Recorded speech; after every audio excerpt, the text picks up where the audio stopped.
Pura-pura lumpuh. Episode 13, Kabar Buruk.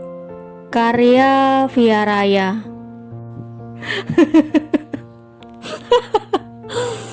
Firas tertawa terbahak-bahak melihat Prita memejamkan matanya. Gadis itu membuka matanya sedikit demi sedikit. Tiba-tiba perasaan aneh menyelimutinya. Ia merasa kecewa karena apa yang ia pikirkan barusan ternyata tidak benar. Ih, Om Firas apaan sih? Nggak jelas banget deh. Sungut Prita memajukan bibirnya. Ini otak isinya apa sih? Pikirannya ngeres mulu. Apa jangan-jangan kamu ngarep banget ya aku kecup-kecup? Ledek Firas menoyor kepala Prita sambil tersenyum jahil. Enggak kok, apaan sih mending juga dikecup-kecup sama Pak Irsyad. Sahut Prita salah tingkah hingga keceplosan menyebut nama Pak Irsyad. Jantung Firas kembali bergetar mendengar nama Pak Irsyad disebut oleh Prita. Lagi-lagi pertanyaan mengenai Pak Irsyad kembali muncul di benaknya. Kemudian Prita mendorong Firas dan bergegas keluar. Ia menyentuh pipinya yang menghangat. Entah apa yang ia rasakan saat ini, yang pasti ia belum menyadari perasaan aneh apa yang kini muncul secara tiba-tiba. Hayo, lagi mikirin apa? Tanya Anggi membuat Prita terlonjak kaget. Gue gak mikirin apa-apa kok. Elak Prita tetapi masih tercetak jelas di wajahnya. Bohong banget sih lo. Pasti terjadi sesuatu sama lo dan Om Firas, ya kan?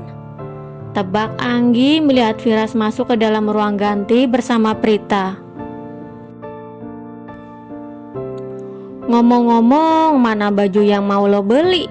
Bukannya tadi lo lagi milih-milih ya? Kok sekarang gak megang satu pun? Kata Prita mencoba mengalihkan perhatian Anggi.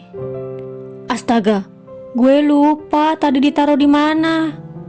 Sahut Anggi melupakan pakaian yang sudah ia pilih karena sibuk mengawasi Firas dan Indira. Dalam sekejap mata, Prita berhasil mengalihkan perhatian Anggi. Itu semua berkat pakaian yang terlupa dan berkat Firas beserta Indira. Ayo, gue temenin lo nyari. Ajak Prita sengaja agar Anggi tidak melihat sosok Firas yang keluar dari ruang ganti. Ayo, tadi sih gue taruh di sini. Nah, ini dia. Kata Anggi menemukan beberapa tumpukan baju di sebuah bangku panjang. Ya udah, mending lo cobain dulu deh. Takutnya nggak muat sama lo. Kata Prita mengingatkan. Ayo, tapi emang lo udah nyobain semua itu baju? Tanya Anggi karena Prita terlalu cepat jika harus mencoba banyak baju. Belum sih, baru beberapa doang. Gue mau tanya pendapat Om Firas dulu. Sahut Prita menunggu jawab pendapat Firas mengenai baju yang hendak ia beli. Anggi udah milih bajunya? Tanya Firas melihat Anggi membawa beberapa baju di tangannya. Udah Om, nih dia. Sahut Anggi sambil mengangkat tangannya. Tapi aku mau cobain dulu, takutnya gak muat. Lanjut Anggi masuk ke dalam ruang ganti. Setelah melihat Anggi menutup pintu, Firas mendekat ke arah Prita. Namun Prita bergerak menjauh karena malu atas kejadian tadi di dalam ruang ganti. Firas pun tidak mau kalah, ia juga semakin mendekat. Ih, Om Firas ngapain sih deket-deket aku mulu? Nggak tahu apa aku malu? Bisik Prita dalam hati. Kamu kenapa sih dideketin malah ngejauh mulu? Kamu pasti malu ya? Tanya Firas menebak isi hati Prita. Orang enggak sih lagian aku malu kenapa? Orang aku cuman kepanasan, kayaknya pendingin ruangannya rusak deh. Elak Prita sambil mengipas-ngipas wajahnya menggunakan telapak tangannya. Mana ada rusak, orang dingin begini. Apa jangan-jangan kamu sakit? Sahut Firas bergegas menyentuh dahi Prita. Apaan sih om, aku sehat kok, kata Prita memundurkan wajahnya tersenyum kaku. Kirain, mana baju yang mau kamu beli? Sini biar aku lihat bagus apa enggaknya.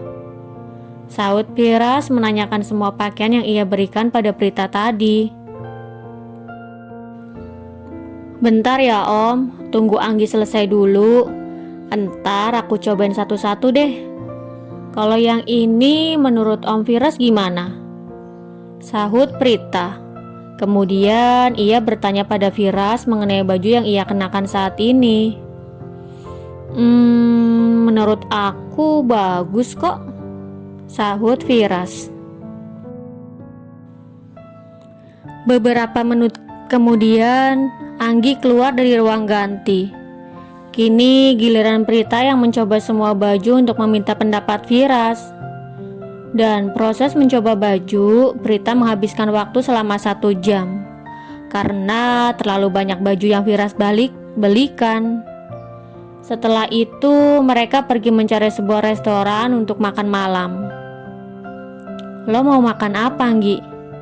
Tanya Prita. Gimana kalau kita makan makanan Korea aja? Lo mau nggak tak? Kata Anggi balik bertanya. Wow, boleh juga tuh. Om, kita cari restoran Korea aja ya, sahut Prita. Kemudian ia meminta Firas agar mencari restoran Korea. Sahut Firas mengangguk. Selama perjalanan mencari restoran Korea, Prita dan Anggi sibuk bernyanyi lagu K-pop. Mereka berdua menyanyikan lagu dari Blackpink yang pernah menjadi favorit mereka berdua dulu.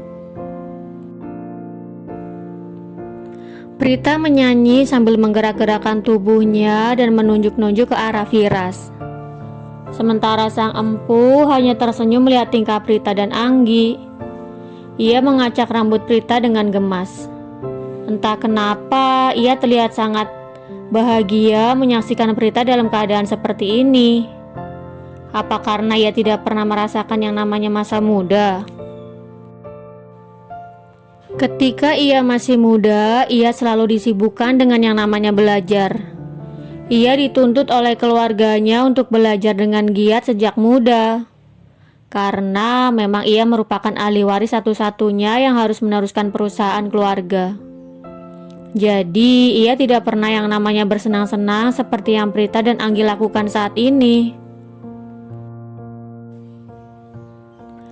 Tidak perlu menunggu lama, mereka sampai di sebuah restoran Korea. Prita dan Anggi sangat antusias. Mereka mencoba semua makanan yang ia lihat di drama-drama Korea yang mereka tonton. 1 jam berlalu, mereka pun sudah selesai melakukan ritual makan malam. Waktu menunjukkan pukul 8 malam, dan akhirnya waktu jalan-jalan mereka pun berakhir. Firas dan Prita mengantar Anggi pulang ke rumahnya. Setelah itu, baru mereka pulang ke rumah. Keesokan harinya, Prita berangkat ke sekolah, dan ketika sampai di depan kelas, Anggi sudah menunggunya di depan pintu. Lo kemana aja sih tak? Kenapa lama banget baru dateng? Tanya Anggi sambil menarik tangan Prita. Gak kemana-mana kok. Gue dari rumah lah. Lagian ini masih pagi, baru juga 6:30. Lo kenapa sih kok panik gitu? Sahut Prita bertanya balik. Ada kabar buruk tak? Kata Anggi. Ada kabar buruk apa sih, Anggi? Tanya Prita sambil mengurutkan keningnya penasaran. Nih, lo lihat sendiri aja. Sahut Anggi menyodorkan ponselnya. Prita menatap tajam layar ponsel Anggi. Ia melihat gambar beserta videonya ketika di departemen store bersama Firas. Pantesan, tadi pas gue turun dari mobil, semua anak-anak pada liatin gue. Gue pikir di muka gue ada apaan. Gak taunya karena video sama foto-foto ini, kata Prita masih menatap lekat layar ponsel Anggi.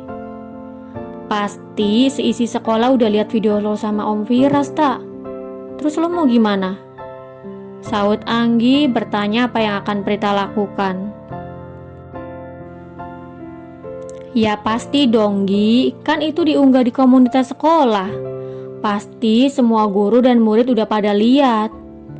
Biarin aja lah, lagian kan Om Firas laki gue. Biarin aja orang mau ngomong apa. Sahut Prita menghembuskan nafas berat. Gue setuju sama lo. Ntar lama-kelamaan juga mereka bakal lupa, kata Anggi setuju dengan pemikiran Prita. Bersambung. Jangan lupa untuk like, komen, share, subscribe, dan tekan tombol lonceng untuk mendapatkan notifikasi episode selanjutnya. Terima kasih.